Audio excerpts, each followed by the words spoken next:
दोस्तों नमस्कार, आप सभी का स्वागत है हमारे अपने यूट्यूब चैनल आर एजुकेशन में। दोस्तों आज की वीडियो में हम बात करेंगे भारतीय इतिहास के टॉप 20 क्वेश्चनों की। जी हाँ दोस्तों, ऐसे टॉप 20 क्वेश्चन जो कि कई बार एग्जाम में पूछे गए हैं और आप लोगों की आने वाले एग्जाम के लिए बेहद ही जरूरी है। जी हाँ दोस्तों, यह ऐसे क्वेश्चन है जो कि बार बार एग्जाम में रिपीट होते हैं। तो चलिए दोस्तों स्टार्ट करते हैं। स्टार्ट करने से पहले आप लोगों से एक रिक्वेस्ट है कि अगर आप हमारे चैनल पर नए हो और आपने अगर चैनल को अभी तक सब्सक्राइब नहीं किया तो प्लीज़ हमारे चैनल को सब्सक्राइब कीजिए, लाइक कीजिए, अपने दोस्तों के साथ इसे शेयर कीजिए और नीचे दिए गए बेल आइकन को टिक करना ना भूलें ताकि सारे वीडियो की अपडेट आपको सबसे पहले मिल सके। तो ठीक है दोस्तों, चलिए स्टार्ट करते हैं। आज का सबसे पहला क्वेश्चन आप लोगों की स्क्रीन के सामने, राष्ट्रकूट वंश की स्थापना किसने करी थी? जी हाँ दोस्तों, क्या है क्वेश्चन, राष्ट्रकूट वंश की स्थापना किसने करी थी? तो इसका जो सही आंसर आएगा दोस्तों यह आएगा ऑप्शन ए, दत्ती दुर्ग ने राष्ट्रकूट वंश की स्थापना करी थी दोस्तों। और इसकी जो स्थापना हुई थी दोस्तों, इसकी स्थापना हुई थी 8वीं सदी में। दोस्तों कब हुई थी इसकी स्थापना? तो 8वीं सदी में इसकी स्थापना हुई थी। और किसने करी थी? तो दत्ती दुर्ग ने राष्ट्रकूट वंश की स्थापना करी थी। ठीक है दोस्तों, चलिए question number 2, next question, Sen वंश की स्थापना किसने की? तो इसका जो सही आंसर आएगा दोस्तों यह आएगा विकल्प बी, सेन वंश की स्थापना हेमंत सेन ने करी थी। और दोस्तों सेन वंश बंगाल का एक राजवंश था। दोस्तों कहाँ का था? तो सेन वंश बंगाल का एक राजवंश था। ठीक है, सेन वंश। ठीक है, चलिए क्वेश्चन नंबर 3, कृष्ण प्रथम जो राष्ट्रकूट वंश का एक राजा था उसने निम्नलिखित में से क्या बनवाया था? कौन? तो कृष्ण प्रथम जो राष्ट्रकूट वंश का एक राजा था उसने निम्नलिखित में से क्या बनवाया था? तो इसका जो सही आंसर आएगा यह आएगा विकल्प ए, यानी एलोरा के शिव मंदिर का निर्माण कृष्ण प्रथम जो राष्ट्रकूट वंश के राजा थे उन्होंने करवाया था। ठीक है, चलिए next question, question number 4, Vallabhi काल किस काल को कहा जाता है? तो इसका सही आंसर है यह है विकल्प ए, गुप्त काल को वल्लभी काल के नाम से भी जाना जाता है। ठीक है, चलिए क्वेश्चन नंबर 5, भारत की रुई अन्य रुइयों से अधिक सफेद है, यह विचार किसका था? तो दोस्तों इसका जो सही आंसर है यह है विकल्प बी, मेगास्थनीज का विचार था कि भारत की रुई अन्य रुइयों से अधिक है। दोस्तों सेल्यूकस द्वारा नियुक्त चंद्रगुप्त मौर्य के दरबार में राजदूत था। कौन? तो मेगास्थनीज था जिसने इंडिका पुस्तक की रचना की थी। इसकी पुस्तक का नाम था दोस्तों इंडिका, है ना। क्या है दोस्तों? मेगास्थनीज की जो पुस्तक थी उस पुस्तक का नाम है इंडिका। दोस्तों यह क्वेश्चन पहले भी कई बार एग्जाम में पूछा गया है।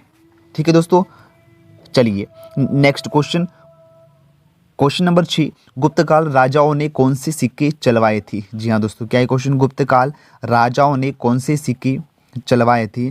तो इसका जो सही आंसर आएगा दोस्तों यह आएगा विकल्प ए, दिनार और स्वर्ण। क्या है दोस्तों?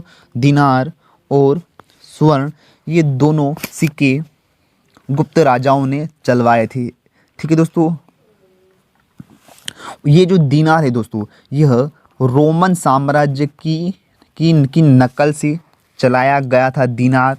और ये स्वर्ण है, ये सोने और चांदी का बना हुआ शुद्ध सिक्का था दोस्तों। कौन? तो सोने और चांदी के द्वारा बना हुआ शुद्ध सिक्का था और ये गुप्त काल के राजाओं ने इन सिक्कों को चलवाया था। ठीक है, चलिए क्वेश्चन नंबर 7, कुषाणों ने किसके सिक्के चलवाए थे? तो इसका सही आंसर आएगा दोस्तों यह आएगा विकल्प डी, यानी सोने, चांदी, तांबे, ये सारे सिक्के कुषाणों ने चलवाए थे। ठीक है दोस्तों, चलिए क्वेश्चन नंबर 8 आप लोगों की स्क्रीन के सामने, अंतिम मौर्य सम्राट कौन था? तो इसका जो सही आंसर आएगा दोस्तों यह आएगा ऑप्शन बी, ब्रह्मदत्त, यह अंतिम मौर्य सम्राट था। ठीक है दोस्तों, चलिए क्वेश्चन नंबर 9, अभिधम्ब के में कथावस्तु के बारे में किसने लिखा था? तो इसका जो सही आंसर आएगा दोस्तों यह आएगा ऑप्शन सी, मोगली पुत्र तीस ने अभिधम्ब के कथावस्तु के बारे में लिखा था। ठीक है दोस्तों, चलिए क्वेश्चन नंबर 10, क्वेश्चन नंबर 10। ठीक है दोस्तों, किस यज्ञ में वैदिक काल में सूरा का प्रयोग किया था? तो इसका सही आंसर आएगा दोस्तों, यह आएगा ऑप्शन ए, श्रोत्रामणि में वैदिक काल में सुरा का प्रयोग किया जाता था। ठीक है दोस्तों। क्वेश्चन नंबर 11, 10 राजाओं का युद्ध किस नदी के किनारे हुआ था? तो दोस्तों इसका जो सही आंसर आएगा यह आएगा विकल्प ए, परुशणी के समय 10 राजाओं का युद्ध हुआ था और यह परुशणी नदी के किनारे हुआ था और 10 राजाओं का युद्ध हुआ था। दोस्तों इसमें भरतजन के राजा सुदास ने 10 राजाओं के संघ को हराया था। ठीक है दोस्तों। चलिए क्वेश्चन नंबर 12, सोमपुरी विश्वविद्यालय की स्थापना किसने करी थी? जी हाँ दोस्तों, सोमपुरी विश्वविद्यालय की स्थापना किसने करी थी? तो इसका जो सही आंसर आएगा दोस्तों यह आएगा ऑप्शन सी, धर्मपाल, यानी बंगाल के पालवंशी राजा धर्मपाल ने की थी। किसने करी थी दोस्तों? बंगाल के यह जो धर्मपाल थे दोस्तों, यह उस समय बंगाल के राजा थे और इन्होंने ही सोमपुरी विश्वविद्यालय की स्थापना करी थी। ठीक है। चलिए क्वेश्चन नंबर 13, रामपाल ने किस विश्वविद्यालय की स्थापना करी थी? जी हाँ दोस्तों, क्या है, रामपाल ने किस विश्वविद्यालय की स्थापना करी थी? तो इसका सही आंसर आएगा दोस्तों, यह आएगा विकल्प सी, जगदल, यानी जगदल जो कि विश्व की जगदल ने जगदल विश्वविद्यालय की स्थापना रामपाल ने की थी। ठीक है दोस्तों। चलिए क्वेश्चन नंबर 14, गौतम बुद्ध की माँ महामाया किस वंश से थी? तो इसका जो सही आंसर आएगा दोस्तों यह आएगा विकल्प बी, कोलीय वंश की रानी थी गौतम बुद्ध की माँ महामाया। ठीक है दोस्तों। चलिए बढ़ते हैं अगले प्रश्न की ओर। प्रश्न क्रमांक 15, वल्लभी विश्वविद्यालय का विकास किसने कराया था? जी हाँ दोस्तों, वल्लभी विश्वविद्यालय का विकास किसने करवाया था? तो इसका सही आंसर आएगा दोस्तों, यह आएगा विकल्प ए, भट्टारक ने वल्लभी विश्वविद्यालय का विकास करवाया था। ठीक है दोस्तों। चलिए next question, question number 16, Vikram विश्वविद्यालय का विकास किसने करवाया था? जी हाँ दोस्तों, यह क्वेश्चन कई बार एग्जाम में पूछा गया है कि विक्रम विश्वविद्यालय का स्थापना किसने करवाई थी। तो इसका जो सही आंसर आएगा दोस्तों यह आएगा ऑप्शन ए। ठीक है दोस्तों, यह एक बंगाल के राजा थे धर्मपाल और इन्होंने ही विक्रम विश्वविद्यालय की स्थापना करवाई थी। ठीक है दोस्तों। चलिए बढ़ते हैं अगले प्रश्न की ओर।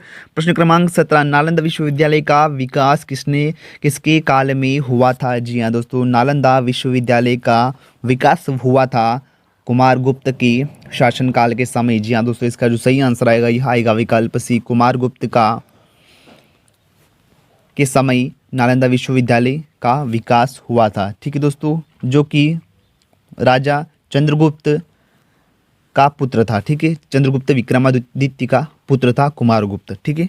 चलिए क्वेश्चन नंबर 18, बौद्ध धर्म का कौन सा अंग मूर्ति पूजा में विश्वास नहीं करता है? जी हाँ दोस्तों, ऐसा कौन सा अंग मूर्ति पूजा में विश्वास नहीं करता है? तो इसका सही आंसर आएगा दोस्तों, यह आएगा विकल्प ए, हीनयान, यानी यह बौद्ध धर्म का वही अंग है जो मूर्ति पूजा में विश्वास नहीं करता है। ठीक है दोस्तों।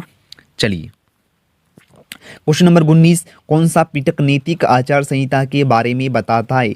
तो इसका जो सही आंसर आएगा यह आएगा विकल्प बी, विनय पिटक, जो कि नैतिक आचार संहिता के बारे में बताता है। ठीक है। चलिए आज का अंतिम क्वेश्चन, क्वेश्चन नंबर 20, बौद्ध धर्म की शिक्षाओं के बारे में कौन सा ग्रंथ बताता है? तो इसका सही आंसर आएगा दोस्तों, यह आएगा ऑप्शन सी, सूत पिटक।